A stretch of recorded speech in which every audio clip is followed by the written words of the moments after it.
दिनों बाद दर्शन हुए प्रभु। बीजेपी के सांसद रवि किशन मेरे साथ है। रवि जी, विपक्ष फिर से ईवीएम पे सवाल उठा रहा है। दिग्विजय सिंह कह रहे हैं कि 2003 से ही ईवीएम पे उनको शंका है, इलेक्ट्रॉनिक मशीन है, उस पर भरोसा नहीं है। बैंगलोर से जीते थे जब, तो ये लोग ईवीएम को गोद में लेके उसको चूम रहे थे।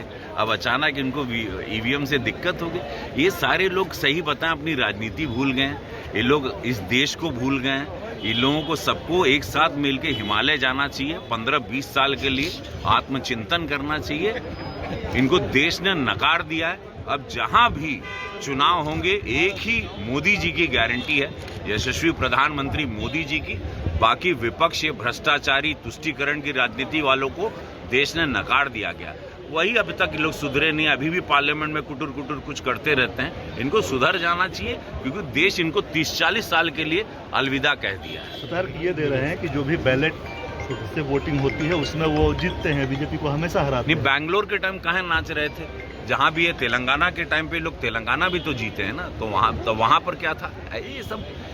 ये बहुत ही बच्चों वाली बातें कर रहे हैं। एक्चुअली ना, इन लोगों को अभी सबको त्याग देना चाहिए। सब लोग राजनीति करने लायक नहीं रहे, क्योंकि इनके दिमाग में अभी ये एक्सेप्टेंस नहीं है कि देश ने इनको नकार दिया है। ये मानना जरूरी है। देखिए, हार को स्वीकारने की एक बहुत बड़ा जिगरा चाहिए। इन लोगों में वो नहीं है, और इससे पता चल गया है कि इनकी राजनीति के सारे तार बिखर चुके हैं, क्योंकि उसमें लालच था, भ्रष्टाचार था, देश प्रेम नहीं था। यशस्वी प्रधानमंत्री जी का देश प्रेम, राष्ट्र सर्वोपरि, ये आज एकदम इनके ऊपर छा गया। और पूरे देश को एक ही नेता चाहिए, एक ही पार्टी चाहिए, जो गरीबों की पार्टी है, वो है भारतीय जनता पार्टी। भाई बैठक है, लेकिन टीएमसी कह रही है कि वो नहीं आएंगे। अब वो ममता जी जान के उन्होंने 7-8 दिन नॉर्थ बंगाल जा रही है। इन लोगों के साथ कोई बैठक नहीं करना चाहता भाई। उन लोगों के आपस में इन लोगों का एक मेल नहीं है। 15 तो प्रधानमंत्री के नाम ये लोग आपस में नूचा नूची कर रहे हैं। शुक्रिया।